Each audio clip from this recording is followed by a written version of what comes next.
Hello, I'm Jamie Penny with Elevated Educator Resources. I am continuing to read to you The Sun Also Rises by Ernest Hemingway. We are beginning with chapter 3.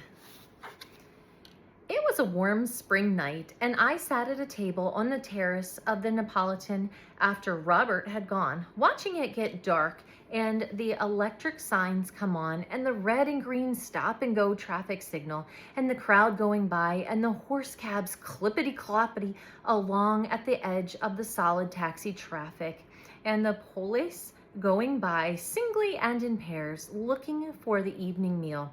I watched a good-looking girl walk past the table and watched her go up the street and lost sight of her and watched another and then saw the first coming back again. She went by once more and I caught her eye and she came over and sat down at the table. The waiter came up. "Well, what will you drink?" I asked. "Pernod."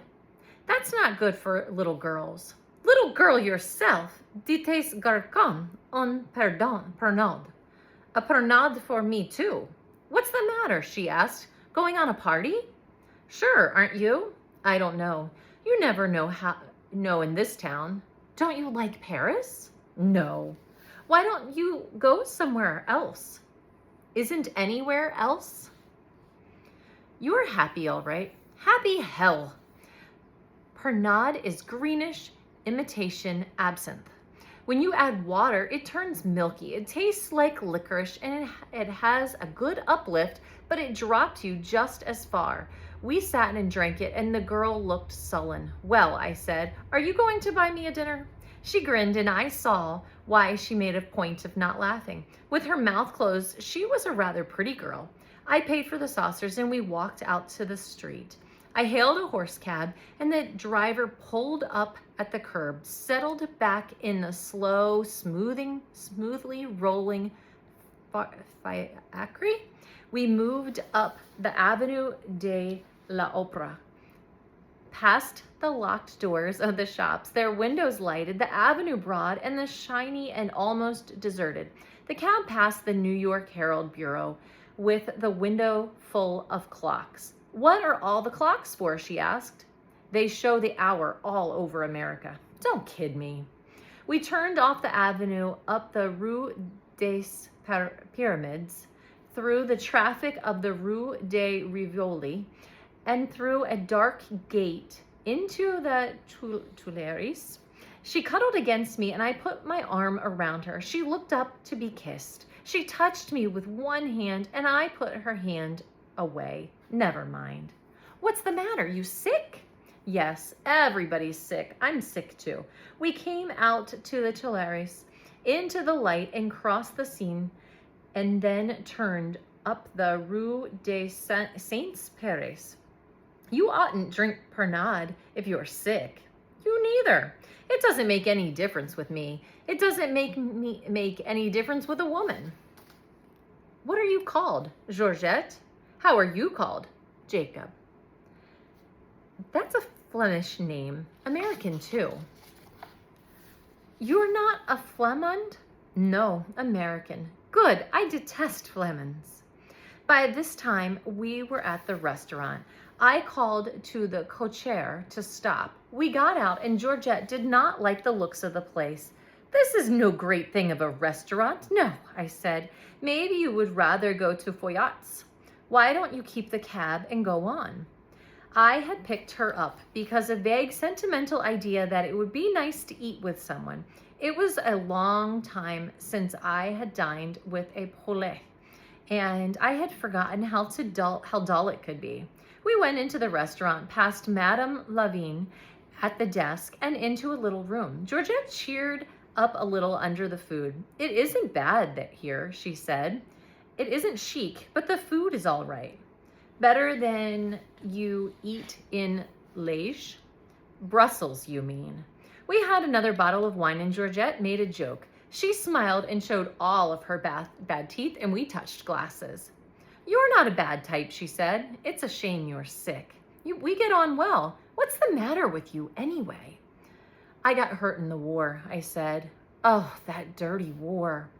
We would probably have gone on and discussed the war and agreed in the reality of the calamity for civilization and perhaps would have been better avoided. I was bored enough. Just then, from the other room, someone called, "Barnes! I say Barnes! Jacob Barnes!" "It's a friend calling me," I explained and went out. There was Braddock's at a big table with a party. Cone, Francis, Klein, Mrs. Braddock's, several people I don't know. "You're coming to the dance, aren't you?" Braddock's asked. "What dance?" "Why, the dancings. Don't you know we've revived them?" Mrs. Braddock's put in. "You must come, Jake. We're all going," Francis said from the end of the table. She was tall and had a smile. "Of course he's coming," Braddock said. "Come in and have coffee with us, Barnes." "Right. And bring your friend," said Mrs. Braddock's, laughing. She was a Canadian and had all their easy social graces. "Thanks. We'll be in," I said, and I went back to the small room. "Who are your friends?" Georgette asks. "Writers and artists." "There are lots of those on this side of the river." "Too many." "I think so. Still, some of them make money." "Oh, yes." We finished the meal and the wine. "Come on," I said. "We're going to have coffee with the others." Georgette opened her bag, made a few passes at her face as she looked in the little mirror, redefined her lips with the lipstick, and straightened her hat. "Good," she said. We went into the room full of people, and Braddock's and the men at the table stood up.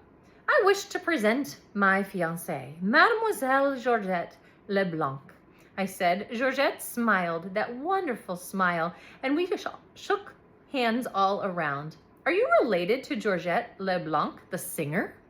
Mrs. Braddock asked. "Connais pas," Georgette answered. "But you have the same name," Mrs. Braddock insisted cordially. "No," said Georgette, "not at all. My name is Hoban." "But Mr. Barnes introduced you as Mademoiselle Georgette Leblanc." "Surely he did," insisted Mrs. Braddock, who in the excitement of talking French was liable to have no idea what she was saying. "He's a fool," Georgette said. "Oh, it was a joke then," Mrs. Braddock said. "Yes," said Georgette, "to laugh at." "Did you hear that, Henry?" Mrs. Braddock called down to the table to Braddock. "Mr. Barnes introduced his fiancée as Mademoiselle Leblanc, and her name is actually Hoban." "Of course, darling, Mademoiselle Hoban. I've known her for a very long time." "Oh, Mademoiselle Hoban," Francis Klein called, speaking French very rapidly and not seeming so proud and astonished as Mrs. Braddock as it's coming out really French. "Have you been in Paris long? Do you like it here? You love Paris, do you not?" "Who's she?" Georgette turned to me. "Do I have to talk to her?" She turned to Francis, sitting smiling, her hands folded, her head poised on her long neck, her lips pursed, ready to start talking again. "No, I don't like Paris. It's expensive and dirty." "Really? I find it extraordinarily clean. One of the cleanest cities in all of Europe." "I find it dirty." "How strange, but perhaps you have not been here very long." "I've been here long enough." "But it does have nice people in it. One must grant that." Georgette turned to me. "You have nice friends." Francis was a little drunk and would have liked to have kept it up, but the coffee came and Levine with the liquors, and after that we all went out and started for Braddock's dancing club. The dancing club was a bal musette in the Rue de la Montagne, Sainte Genevieve. 5 nights a week, the working people of Pantheon Quarter danced there. 1 night a week, it was the dancing club. On Monday nights, it was closed. When we arrived, it was quite empty, except for a policeman sitting near the door, the wife of the proprietor back of the zinc bar, and the proprietor himself. The daughter of the house came downstairs as we went in. There were long benches and tables ran across the room, and at the far end, a dancing floor. "I wish people would come earlier," Braddock said. The daughter came up and wanted to know what we would drink. The proprietor got up on a high stool behind the dancing floor and began to play the accordion. He had a string of bells around one of his ankles and beat time with his foot as he played. Everyone danced. It was hot, and we came off the dance floor perspiring. "My God," Georgette said, "what a box to sweat in." "It's hot." "Hot, my God. Take off your hat." "That's a good idea." Someone asked Georgette to dance, and I went over to the bar. It was really very hot, and the accordion music was pleasant in the hot night. I drank a beer, standing in the doorway, getting the cool breath of wind from the street. 2 taxis were coming down the steep street. They both stopped in front of the bow. A crowd of young men, some in jerseys and some in their shirt sleeves, got out. I could see their hands and newly washed, wavy hair in the light from the door. The policemen were standing by the door, looked at me and smiled. They came in. As they went in under the light, I saw white hands, wavy hair, white faces, grimacing, gesturing, talking. With them was Brett. She looked very lovely and was very much with them. One of them saw Georgette and said, "I do declare, there is an actual harlot. I'm going to dance with her, Let. You watch me." The wavy blonde one answered, "Don't you worry." Oh. The tall dark one called Let said, "Don't you be rash." The wavy blonde one answered, "Don't you worry, dear." And with them was Brett. I was very angry. Somehow they always made me angry. I know they're supposed to be amusing and you should be tolerant, but I wanted to swing on one anyway. Anything to shatter that superior, simpering composure. Instead, I walked down the street and had a beer at the bar at the next bow. The beer was not good, and I had a worse cognac to take the taste out of my mouth. When I came back to the bow, there was a crowd on the floor, and Georgette was dancing with the tall blonde youth, who danced big hippily, carrying his head on one side, his eyes lifted as he danced. As soon as the music stopped, another one of them asked her to dance. She had been taken up by them. I knew that they would dance with her all night. They are like that. I sat down at a table. Cone was sitting there. Francis was dancing. Mrs. Braddock brought up something and introduced him as Robert Prentice. He was from New York, by the way of Chicago, and was rising new novelist. He had some sort of an English accent. I asked him to have a drink. "Thanks so much," he said. "I've had just one." "Have another." "Thanks, I will." We got the daughter of the house over and each had a fine alleux. "You're from Kansas City. Tell me," they tell me, he said. "Yes." "Do you find Paris amusing?" "Yes." "Really?" I was a little drunk, not drunk in any positive sense, but just enough to be careless. "For God's sake," I said. "Yes, don't you?" "Oh, how charmingly you get angry," he said. "I wish I had that faculty." I got up and walked over toward the dancing floor. Mrs. Braddock followed me. "Don't be cross with Robert," she said. "He's only a child, you know." I wasn't cross, I said. I just thought perhaps I was going to throw up.